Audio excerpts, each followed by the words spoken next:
Assalamu alaikum wa rahmatullahi wa barakatuh. Welcome back. Welcome back to Miracles of Surat al Baqarah. Today we do have two stories, one of them from Tunisia and the other one from Algeria. So I'll start with the Tunisian one first. I received a message in my messenger in Facebook, and the lady said, I will translate it to you. She said, سورة البقرة مفتاح الأبواب المغلقة, the key of all locked doors. She said, Bismillah, I've been pregnant to my son, and then all of a sudden I got intuition, a feeling like I want to read Quran and I want to pray tahajjud, night prayer. And that was the first time for me to come closer to Islam and religion. Yes, in Tunisia they are a Muslim country, but not everyone is quite close to Islam. So she said, this is the first time I feel like I'm close to Islam. I want to learn more. I want to be a proper practice Muslim. She said, in this time, my neighbor just came and she told me, you know what, I had a dream for you yesterday. She said, what was it? What was it? She said, I dreamed that you got a light in your house. You got a light, something like that.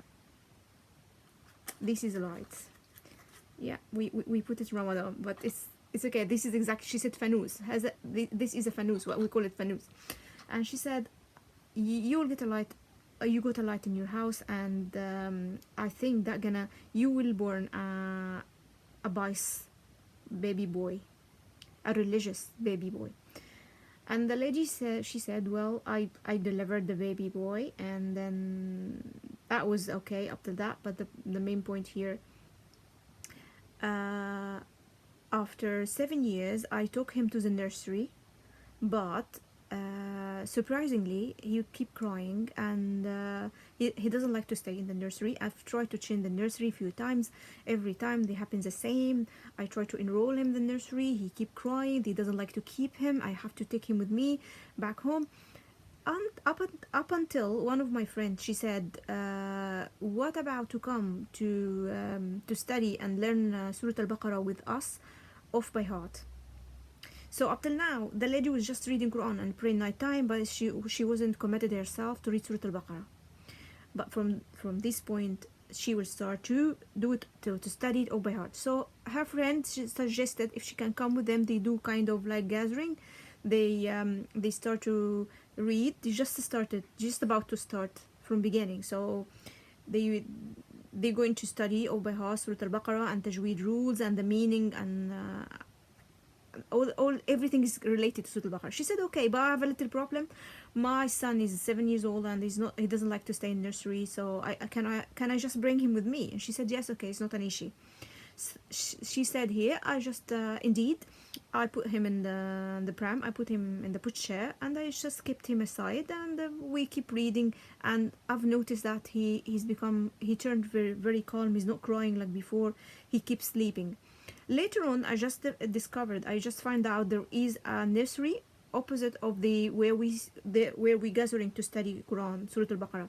She said, I will try my luck. I'm going to ask if they can take him until I finish my time, and then after I finish my studying my lesson, then I can go and pick him up, because it's just opposite, just across the road. So she went there, and she said, okay, I'm going to try. If he cry, they give me a call and I will come to pick him. I'm just opposite of you guys. I'm just next door. So she already enrolled him in there, and surprisingly, he no longer crying, and he keep calm until she finished her lesson. And after all, she went there to pick him up, and later on, he started to join her class, and her son started to join her class, and they start to study Quran all by heart with her. She said, finally, alhamdulillah, he managed to study all by heart Surah Al-Baqarah, off by heart Surah Al-Imran, off by heart Surah Al-Kahf, and Surah Yasin. 4 surahs off by heart. And she said, well, I was really surprised that he managed to do that. And by the time I joined him to the elementary school, he was advanced more than the other students. So he started with him, but he started something like the last chapter, Juz Amma. She said that was part of my story. The other part of the story is I got a job. I got a very good nice job in the radio, at the breakfast show. And then later on, I just start another job with the television, tele. She worked with the tele, and she said here at the end of her message, she said, well, Surat al-Baqarah muftah al-khair li. Muftah, it means the key of the good, every good stuff for myself. So she started with Surat al-Baqarah is a key, or every looked door, and she ended with Surat al-Baqarah is the key of the good deed for me, every all the good stuff in my life. That's what she wanted to say. That was the first story from Tunisia. The other one, I got the other story is about Algerian lady. She said a young age lady. She said, well, I has engaged to a police officer, and then everyone around was quite envy. Oh yeah, you got engaged to a police officer and stuff like that. But police officer and the army officer, they are really something in our country. So, I mean, all Arab countries. So everyone around, she was just envying her. Oh, you got engaged, you lucky you, and stuff like that. She said after a while, I find myself, I don't like the guy. I really don't want to stay with him any longer. I decided to break the engagement. I really don't want to stay with him anymore. And everyone said, why are you breaking it, stuff like that. She said, I don't know, the guy was okay, he loved me a lot, he quite attached to me, but I don't want to stay with him any longer. I can't feel it somehow. I can't feel the guy. And all of a sudden she said, okay, I don't want him, I don't want anything. And she said, I give up everything in my life. And later on I start to hear someone is calling my name, and I try to find out. No one. I open the door, outside, inside, open my window, nothing at all. It's just in my head. And I told my mom about that.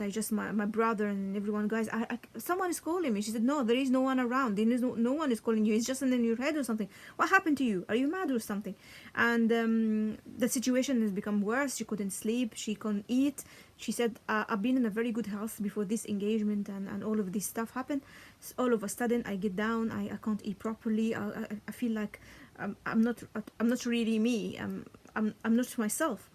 And she said, I went to a psychiatrist, and I scared to tell him that someone may give me bad eye, envy, or done a black magic. She said, I just told them, I don't know, I feel bad. I hear names and hear calling and stuff like that. Later on,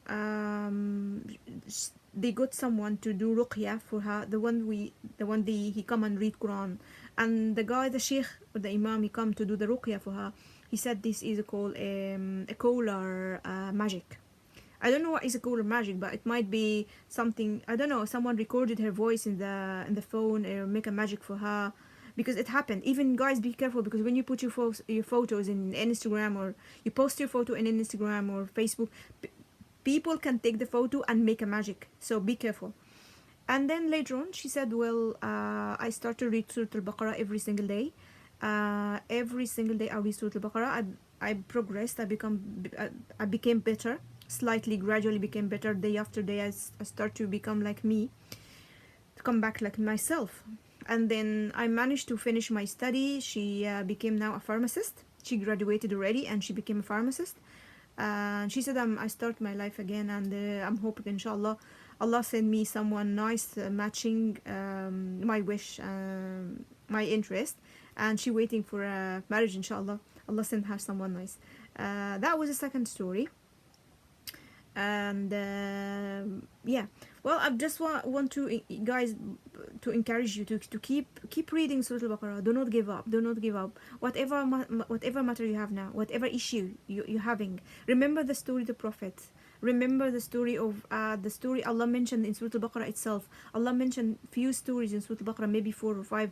They are just giving us strength in our faith. The Allah giving death after giving life after death in too many ways. In Prophet Ibrahim's story, when he asked about to kill the birds, to slaughter the 4 birds, when Prophet Uzair slept for 100 years and Allah gave him a life again. In Surat al-Baqarah, when they have a crime and they ask Prophet Musa to tell them who done it, and Prophet Musa said, I slaughter a cow. So try to understand the stories as well, and do not take it like, okay, this is a prophet and never happened with us, and this is prophets. No, actually prophet is like us exactly. They made from the same blood and flesh and clay, and it's not from different materials. It's not from they are not angel. Allah could send an angel straight away instead of prophet. He sent us someone like us to present us, to encourage us, to follow them, to be a guide. See, every one of life, they match with someone of the prophets. Some people, their story, they matching, like their life story, they matching Prophet Joseph, Yusuf alayhi salam. Some other people, they matching Prophet Jonah, Yunus alayhi salam. Some other Prophet Ibrahim, some other Prophet Moses. So think about your life, sit down and ask yourself, who I am matching with. Who I am matching with? Who I am? Maybe I'm matching with Prophet Musa's. Maybe I'm Prophet with matching with Prophet Yusuf alayhi salam. Prophet Yusuf was up and down, up and down, up and down. Once he was up with his father, he loved him so much, pampered him, and later on he became in the water well, and then they took him from the well. He sent him to sold him in Egypt as a slave. And from Egypt, the prime minister just bought him, and then he grown up there, and then he went to jail, and from jail he came back to become like a minister in Egypt. So up and down all the time, up and down all the time. So who you are matched with, which prophet are you matching with? If you know, then read the stories talking about this prophet. So if you're matching with Prophet Yusuf, then read Surah Prophet Yusuf and understand it, and let the surah leave with the surah, leave with it, let it change your life. It's about changing life. Quran is about changing life. This is a catalog for us, how we live. This is Allah sent it to us to teach us. This is the way you live, guys. I mentioned this prophet and this prophet and this and that prophet to teach you, to take it as a guide in your life. This is our guide. Quran is our guide. So if you have any questions, you just text to me here, and I will, inshallah, I will answer, and I will try to do my best to translate everything in English. I found it a little bit hard to translate everything, but I will try to do my best because people are just requesting me, oh please, just do it in English, just do it in English. Okay, I will try, inshallah, to do all the stuff. I do it. I done it already. I done 2 in Arabic, so I done it now in 1 in English. It was 2 separate stories, but the same stories I translated to you guys in English. So I hope you keep strong, you keep on faith, you keep on track, do not lose your hope at all, stick to your dream. Inshallah, you will receive it. You will receive, you will achieve, you will fulfill your dream. It's just a matter of time. It's just a matter of time. So keep strong, keep trying. You one day you will get what you want. Seriously, one day you get it. Keep trying. This is the main point, the main trick. Allah created you to try. Fail and try again. When you try again and when you achieve it, inshallah, you will love Allah more. He wants you to learn from the journey. He wants you to know Him. He wants us to know Him, to know Allah, when we're learning throughout this journey. So I wish I see you, inshallah. I hope I see you guys, inshallah, soon, in a very good health, in fulfilling all your dreams, and keep trying. Stay positive. Yeah, and I'll see you, inshallah, next time. Your sister Anya Al-Ganji. Assalamu alaikum wa rahmatullahi wa barakatuh.